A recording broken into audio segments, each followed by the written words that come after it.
Hi friends, it's me, your art teacher, Miss Claire. So today we are going to make musical instruments. Feels like a good time to have something fun to play with, right? So we are going to be using some pretty simple materials, but a couple more materials than we usually use. So we'll need a paper towel roll or a toilet paper roll that is empty. So make sure that it's empty. We don't want to unroll one, but I bet if you ask an adult in your household, they will be able to find one of these for you. We'll also need some paper. I've got some markers, but if you have crayons or anything else to draw with, that is also fine. My markers. We're also going to need a little bit of aluminum foil, and these are things that adults in our house might need to help us with. And a tiny bit of rice, because this is how we're going to make the sound. So you can see I don't have very much. If you don't have rice around, you can also use some dried beans. You could probably find a couple little pieces of gravel, really anything that you could kind of shake around to make sound. And then I'm also going to have some tape and a glue stick. You don't need a glue stick necessarily. And I'm going to use a pair of scissors, but we don't really need to use that very much. So the idea is we are going to turn this into something that when we turn it, it makes really neat sounds. I bet you're wondering, we have so many things here. How are we going to do that? So the first thing that we are going to do, because we are going to be turning it back and forth, is we need to cover one end. Otherwise, nothing's going to stay in this thing. So I am going to cut a square a little bit bigger than one side. So if you want, you could have an adult help you trace the circle. I'm just going to eyeball it. But if you want, you could put some marks so you know how big. See, I kind of made some marks. I'm just going to cut. Looks like Daisy's coming to help. I can hear her coming. All right, and then I'm going to want to put this on the top. And I'm just going to sort of crumple it around. Now, it doesn't have to be perfect. You could also use something else for this. Just want to cover one end. So now that I've got this on here, that's what the tape is for. You can use any kind of tape, any kind of paper.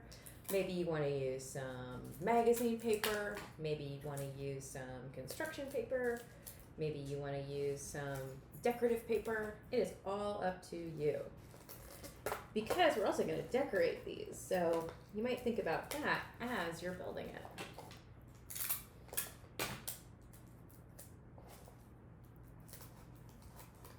It doesn't have to be perfect. Because the other thing is, we could put paper around the whole thing and decorate it too, which is kind of a neat way to finish this guy. All right. I have my end covered. So, these pieces of aluminum foil, now the reason that we are going to be using these is they create a slower way for our rice to move down. So if we just put our rice in here, it's just gonna go. Let's do an experiment. Let's try. Okay, I put a little bit of rice in there. Now I'm gonna use my hand to cover the other side.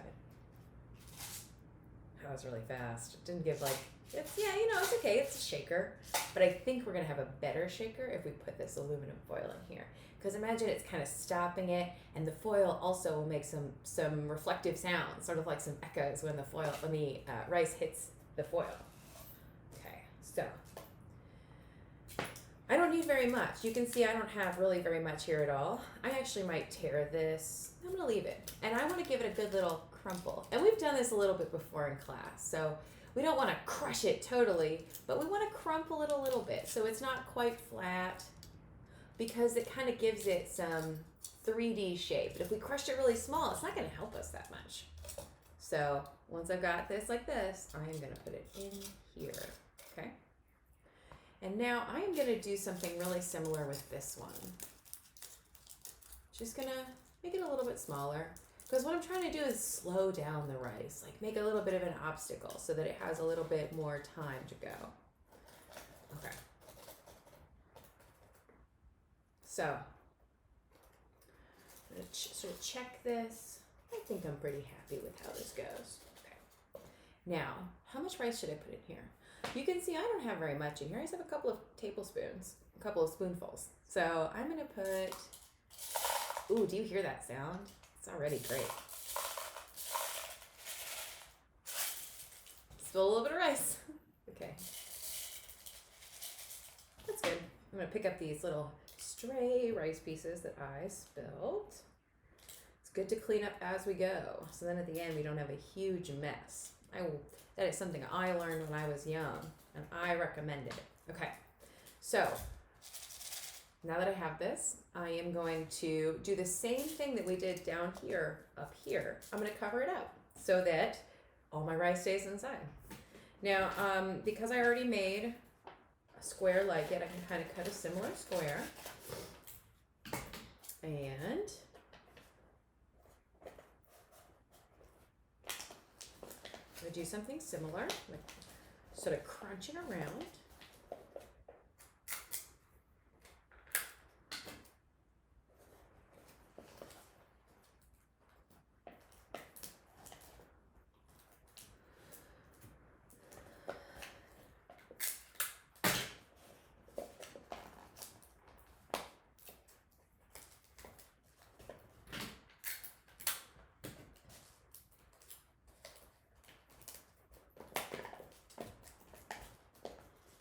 Okay, making sure there's no holes because we don't want our rice to fall out.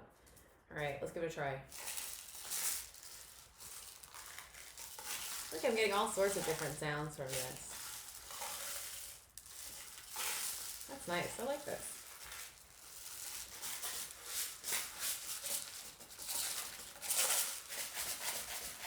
Maybe everyone in your family could make one. You could start a band. That might be a fun thing to do.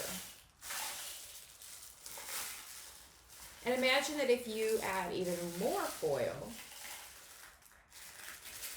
you might have a longer sound. Because remember, it's kind of blocking it from going really fast. It's slowing it down.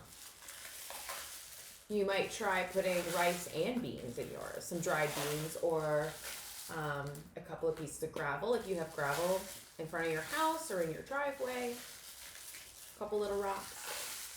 Imagine you can change the sound doing all sorts of different things. So, now that we have basically finished this, we are going to decorate it. So, if you want, you can just color right on here, but I use tape, and that's not that easy to color on, the clear tape. So, what I'm going to do is show you a different way. So, with this paper, I am going to measure it. So, let's see. I know how wide I want it to be. I want to go from the very end to this end. So I'm going to mark it right here.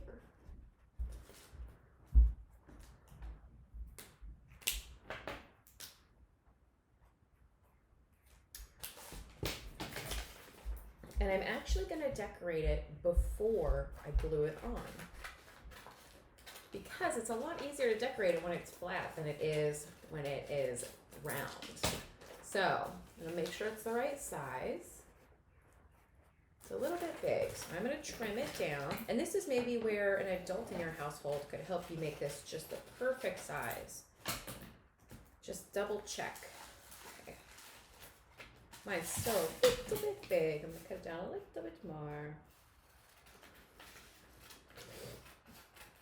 And maybe you want to have a theme for what your instrument is going to be decorated like.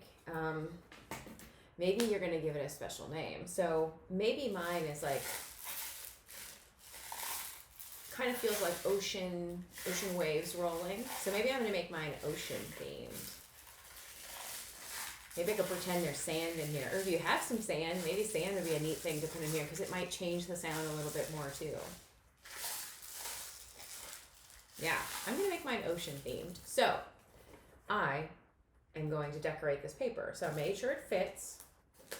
And I want to have a little bit of overlap. So a little bit of overlap. So it will work really well, but I got to decorate it before I attach it. Because it's flat. So because mine is ocean themed, I think I am going to do some ocean creatures. And then I'm also going to maybe do some musical notes because it's an instrument. So I'm going to do some jellyfish.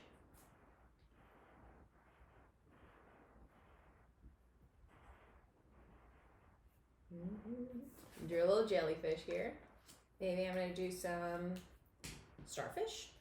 I wonder if you could have all sorts of different themes for yours. I wonder if you maybe have a space themed instrument, Or maybe it is just your instrument and you decorate it with things that you like. Starfish. Maybe it is a forest instrument, or maybe it's made to look like an animal. Maybe it's just decorated with stripes to look like a tiger, or anything. Any specific animal. Maybe you've made your instrument and it sounds like a dog. Like Daisy, she heard me say dog. I am going to do some kale, maybe.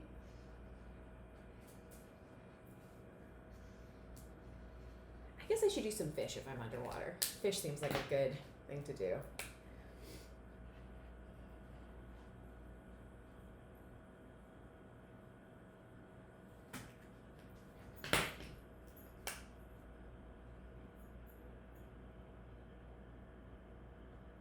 I can't wait to see what kind of instruments you make, and I bet you get to play them a lot.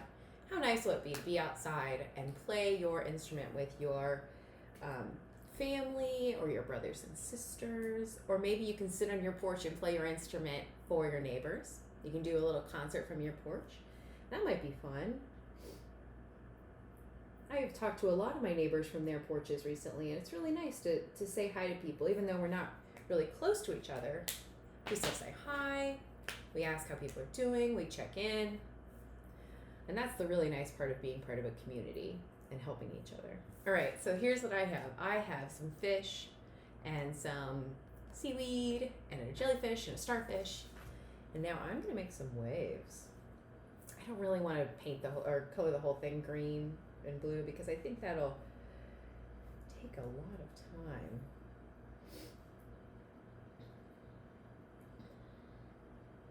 I wonder if your instrument could also have a story behind it. Like, is your instrument almost a creature on its own? Do you have a backstory, maybe where your instrument came from? Maybe mine is from a shipwreck. Maybe the sounds inside are little pieces of gold doubloons.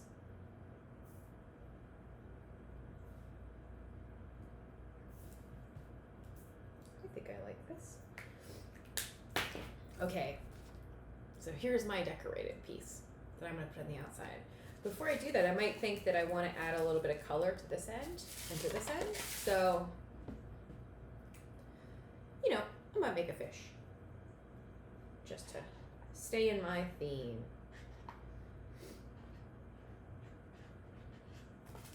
Fish. Ooh, that one's kind of light. Can't see it that well. I'm going to add a little bit of blue, some water. Also makes me feel like I'm at the beach. I wish I was at the beach right now. Okay. One more fish. And a little bit more water.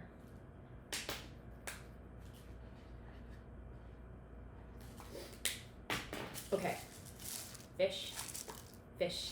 Now, our last step is to attach our decorated outside.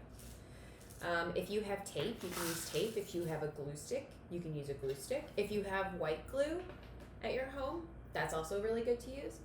I'm probably going to use a glue stick and tape. Now the reason I'm going to use a glue stick is so it sticks on this part.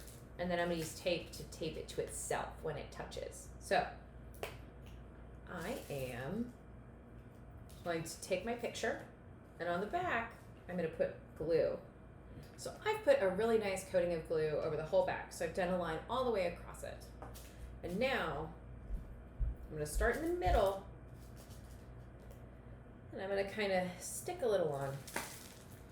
And I'm going to do one side. I'm going to try to wrap it pretty carefully. And then I'm going to wrap this around.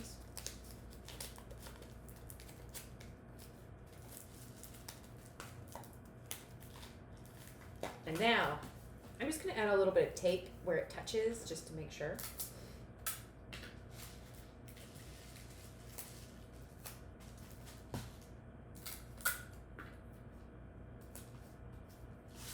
And that is my underwater sound.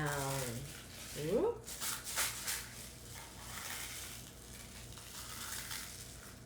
And now, think about this. If you don't have all of these materials, you can still make one of these. So let's say you don't have a toilet paper roll or a paper towel roll that's empty. Why don't you take some paper and fold it into a cone, sort of like what we just did to make the outside. Just make sure there's no holes, because it's the holes that are going to make it so you lose some of your sound inside.